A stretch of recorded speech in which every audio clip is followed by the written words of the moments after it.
Сәлеметсіздер ме? Бүгін біз сіздермен керемет дәмді кешкі ас дайындайтын боламыз.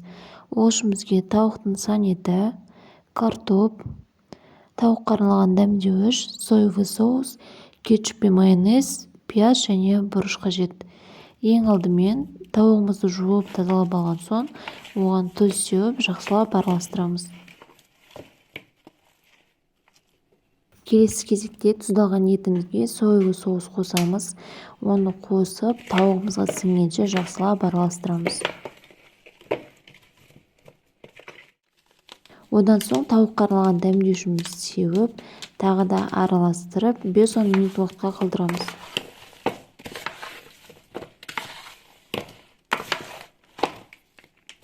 Соусымыз бен дәмдеушіміз тауығымызға сіңген соң, оған кішкене майонез қосып, араластырып, жарты сағат уақытқа қалдырамыз.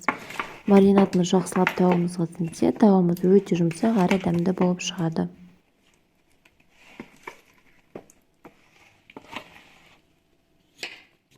Етіміз маринадталып жатқан уақытта картопымызды жуып тазалап алып, дәл видеодағыдай бір келкі ұзынша етіп кесіп шығамыз.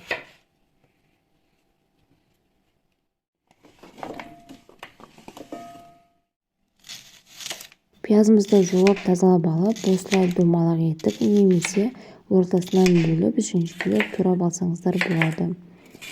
Және де бұрышты осылай 3 бұрышты немесе 4 бұрыш етіп турасаңыздар болады. Өздеріңіздің қалауларыңызға байланысты қызанақ қоссаңыздар да болады.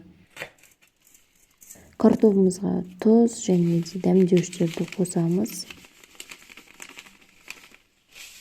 Картопымыз жақсы маринадталу үшін томат пастасын немесе осылай кетчуп қоссаңыздар болады. Сол кезде картопымыз өте дәмді болады. Бәрін қосып алған соң картопты жақсылап араластырамыз.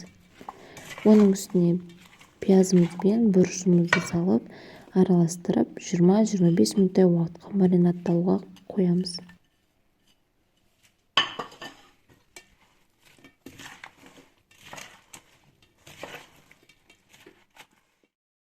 Тауығымыз бен картопымыз маринадталып болған соң, табанымызға пергамент қағазын төсеп, үстіне ең алдымен тауығымызды салып шығамыз.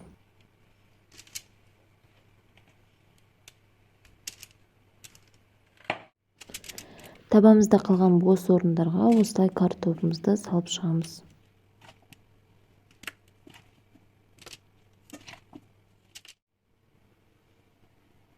Барлығын табамызға салып алған соң, қызып тұрған пешімізге тауығымызды саламыз. Пештің градусы 180 градуста болу қажет, 50 минуттай уақыт пісіреміз. Біздің тауықтың сан етіне жасалған кешкі асымыз осылай пеште пісіп шығады. Асымыз дайын болды. Сіздер үйлеріңізде кешкі асқа дайындап көріңіздер. Егер видео ұнаса, лайк басып, комментарий жазып, каналымызға тіркеліңіз. Назарларыңызға рахмет, астарыңыз дәмді болсын.